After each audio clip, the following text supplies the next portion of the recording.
എല്ലാവർക്കും നമസ്കാരം. ഇന്ന് നമുക്ക് ഒരു ചോലപ്പട്ടൂരിയുടെ റെസിപ്പി കണ്ടാലോ. അപ്പം ഞാൻ അതിന് ഉണ്ടാക്കേണ്ട സാധനമൊക്കെ വേണ്ടിയ സാധനങ്ങളൊക്കെ നിങ്ങളെ ഒന്ന് കാണിക്കാം. ഓക്കെ എന്ന് പറ.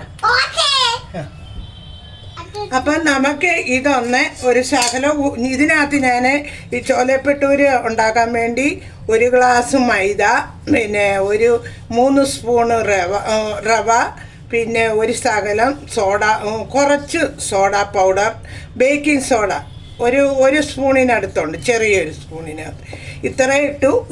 ഒരു ശകലം ഉപ്പും കുറച്ച് ഉപ്പും ഇട്ടിട്ടുണ്ട്. പിന്നെ വേണ്ട തൈരുണ്ട്. ഞാൻ ഈ തൈര് ഒഴിച്ചാണ് ഇത് കുഴയ്ക്കുന്നത്. തൈര് ഒഴിച്ച് നമുക്ക് ഇതൊന്ന് നല്ലോണം കുഴച്ചെടുക്കാം. അപ്പം ഞാനത് കുഴച്ചിട്ടുണ്ട്. ഇനി നമുക്കൊരു ശകല എണ്ണ അതിൻ്റെ പുറത്ത് ഇങ്ങനെ ഒന്ന് എടുത്ത് വെക്കാം. അപ്പം ഇതൊരു 1 മണിക്കൂർ 1.5 മണിക്കൂർ ഇരിക്കട്ടെ. അതുവരെ നമുക്കിതൊന്ന് വെയിറ്റ് ചെയ്യാം. എന്നിട്ട് നമുക്കിനി കടലയുടെ എല്ലാം ചേർക്കുന്നേ കാണിക്കാം. അപ്പം നമുക്ക് ഒരു കുക്കർ എടുത്ത് നമ്മൾ ഇങ്ങോട്ട് വെച്ചിട്ടുണ്ട്. ഇതിനകത്തോട്ട് നമുക്ക് ഇച്ചിരി എണ്ണ ഒഴിക്കാം.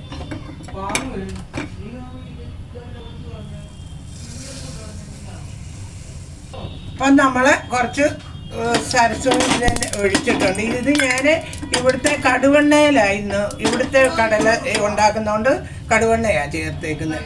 അപ്പം അതിനകത്തോട്ട് നമ്മൾ വേണ്ട ഇത്രയും ഗ്രാമ്പൂ അതും ഇതുമെല്ലാം കൂടെ ഇട്ടിട്ട് നമ്മൾ കൊച്ചു ഉള്ളി ഇങ്ങനെ ചെറുതായിട്ട് അരിഞ്ഞ് വെച്ചിട്ടുണ്ട്. ഇതൊന്ന് നമുക്ക് നല്ലോണം മൂപ്പിച്ചെടുക്കാം. അപ്പം നമ്മുടെ ഉള്ളി ഇങ്ങനെ കിടന്ന് മൂക്കുന്നു. നമ്മൾ ഇപ്പുറത്തെ അടുപ്പയിലോട്ട് ഒരു ചായച്ചരുവത്തിലോട്ട് നമ്മൾ ഇത്രയും വെള്ളം വെച്ചിട്ടുണ്ട്. ഒരു 3 സ്പൂണ് തേയില ഇട്ടതൊന്ന് തിളപ്പിക്കും. അപ്പം നമ്മുടെ ഉള്ളി അങ്ങനെ മൂത്തു. ഇനി നമുക്ക് ഇഞ്ചിയും വെളുത്തുള്ളിയുടെയും പേസ്റ്റ് 1 സ്പൂണ് അതങ്ങോട്ട് ഇട്ട് നല്ലോണം ഒന്ന് മൂപ്പിക്കും. അപ്പം ഇഞ്ചിയും വെളുത്തുള്ളിയും ഒന്ന് നല്ലോണം മൂത്തിട്ടുണ്ട്. ഇനി നമ്മൾ 2 തക്കാളിക്ക പേസ്റ്റാക്കി വെച്ചിട്ടുണ്ട്. മിക്സിയിലിട്ടൊന്ന് അരച്ച്. അപ്പം അത് നമുക്ക് അതും കൂടി ഇട്ട് നല്ലോണം ഇതൊന്നും ഇടുന്നു നല്ല വൃത്തിയായിട്ടൊന്ന് മൂപ്പിക്കും. അപ്പോഴത്തേക്ക് നമുക്ക് കുറച്ച് മസാല എടുക്കാം. 1 സ്പൂണ് മുളക് പൊടി, 1/2 ടീസ്പൂണ് ജീരകപ്പൊടി, 2 സ്പൂണ് മല്ലിപ്പൊടി, ഒരു ശകലം മഞ്ഞൾപ്പൊടി, പിന്നെ ആവശ്യത്തിന് ഗരം മസാല, ഇത്രയും കൂടെ ഇട്ട്. അപ്പം നമ്മൾ ഇതിനകത്ത് തേയില നമ്മുടെ ചായ ഇങ്ങനെ പിന്നെ ചായപ്പൊടി ഇട്ട് നമ്മൾ ഇങ്ങനെ തിളപ്പിച്ച വെള്ളം നന്നായിട്ട് തിളച്ചിരിക്കുന്നു. ഇനി നമുക്ക് അതൊന്ന് കരുത്തി വെച്ച് ഒന്ന് അടച്ചു വെക്കാം. എന്നിട്ട് നമ്മുടെ പിന്നെ ഈ വറുത്തതെല്ലാം കൂടെ നമുക്കൊന്ന് നല്ലോണം മൂപ്പിച്ചെടുക്കാം. അപ്പം നമ്മുടെ ഉള്ളിയും തക്കാളിക്കായും പിന്നെ എല്ലാം കൂടെ മൂത്ത ഇഞ്ചിയും വെളുത്തുള്ളി എല്ലാം കൂടെ നന്നായിട്ട് മൂത്തിയിട്ടുണ്ട്. അതിനകത്ത് നമ്മളെ മുളക് പൊടി, മല്ലിപ്പൊടി, ഗരം മസാല, ജീരകപ്പൊടി എല്ലാം കൂടെ എടുത്ത് വെച്ചത് നമുക്ക് ഇതിനകത്തോട്ട് ഇടാം. ഇനി അത് നല്ലോണം ഒന്ന് മൂക്കട്ടെ. അപ്പം നമ്മൾ കടലയെല്ലാം കൂടെ ഇതിനകത്തോട്ട് ഇട്ടിട്ടുണ്ട്. ഇനി നമുക്ക് ആ കടലയെല്ലാം ഒന്ന് നല്ലോണം ഒന്ന് ഇട്ടിളക്കാം. നമ്മൾ അതിൻ്റെ ഇടയ്ക്ക് നമ്മൾ ഇച്ചിരി ഉപ്പ് ചേർത്തായിരുന്നു.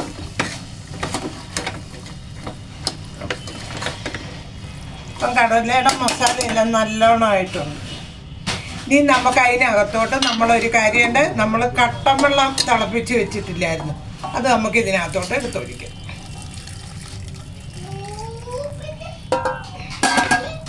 അപ്പം നമ്മുടെ ഇനി ഇത് നമുക്ക് കട്ടൻ ചായ അനത്തി വെച്ചത് നമ്മൾ ഇതിനകത്തോട്ട് ഒഴിച്ചായിരുന്നു. ഇനി നമുക്ക് ഒരു ശകലം വെള്ളവും കൂടെ ഒഴിക്കും. ആ കട്ടൻ ചായക്ക് തികയാത്തത് കൊണ്ട് നമ്മൾ ഒരു 1/2 ഗ്ലാസ് വെള്ളവും കൂടെ ഒഴിച്ചു. ഇനി നമുക്ക് ഇതൊരു 4 സീറ്റി ആവട്ടെ. അതുവരെ അവിടെ ഇരുന്ന് സീറ്റി അടിക്കട്ടെ. അപ്പം നമ്മൾ കടല വെച്ചു. നമുക്ക് ആ കടല ഒന്ന് തുറന്ന് നോക്കാം എത്രയും വെന്തിട്ടുണ്ട്, എങ്ങനെ ആയെന്നൊന്ന് നമുക്ക് നോക്കാം. ഓക്കെ. അപ്പം നമ്മുടെ കടല ഞാൻ എല്ലാം സീറ്റി എല്ലാം കളഞ്ഞു. തുറന്നു വെക്കാം. അപ്പം നമ്മുടെ കടലയെല്ലാം നല്ല അടിപൊളിയായിട്ടുണ്ട്. നല്ല കടല പോലെ. അപ്പം നല്ല അടിപൊളി കടലയായിട്ടുണ്ട്. ഇനി നമുക്ക് ഇതിന് ചില ഉപ്പുണ്ടോ, ഒരു ശകല ഉപ്പ് വേണം. വെച്ച് ഇപ്പം നമുക്ക് കുറച്ച് ഉപ്പിട്ടു.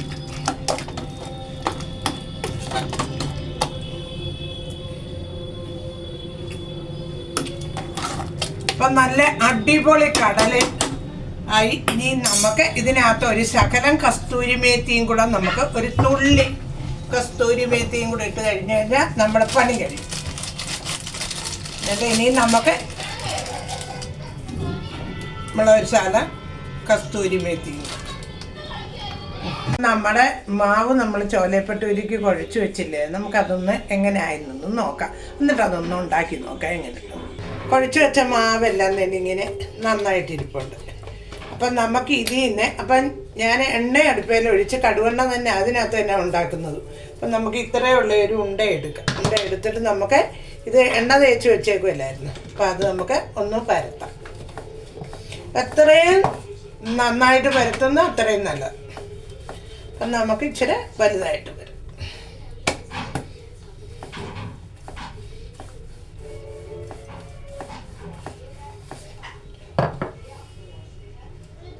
ആണ് ചൂടായി കിടക്കും. നമുക്ക് ഇതിനകത്തോട്ട് ഇതൊന്നിട്ട് എടുക്കാം.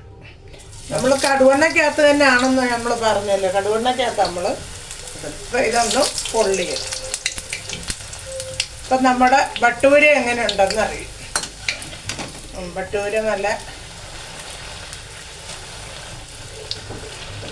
ഇച്ചിരി എണ്ണ കോരി ഇങ്ങനെ ഒഴിച്ചു കൊടുത്താൽ മതി. ഇപ്പം നമ്മൾ നല്ല ഭട്ടൂര പോലെ എല്ലാം പൊങ്ങും. ഇതൊരു 2 മണിക്കൂർ ഇരുന്നാൽ അത്രയും നല്ലത്. കംസകം ഒരു 2 മണിക്കൂറെങ്കിലും നമ്മൾ കുഴച്ച് വെക്കണം.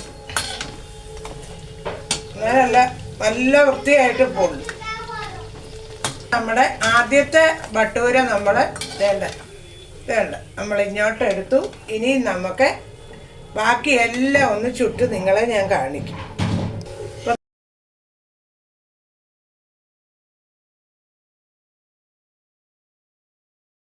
നമ്മുടെ കടല നമുക്ക് ആദ്യം നമ്മൾ ഇച്ചിരി ഉള്ളി എടുത്തു വെച്ചു.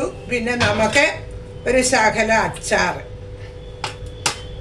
വെച്ചു. പിന്നെ നമുക്ക് കടല നമ്മൾ വെച്ചില്ല, കടല നല്ല അടിപൊളി കടല.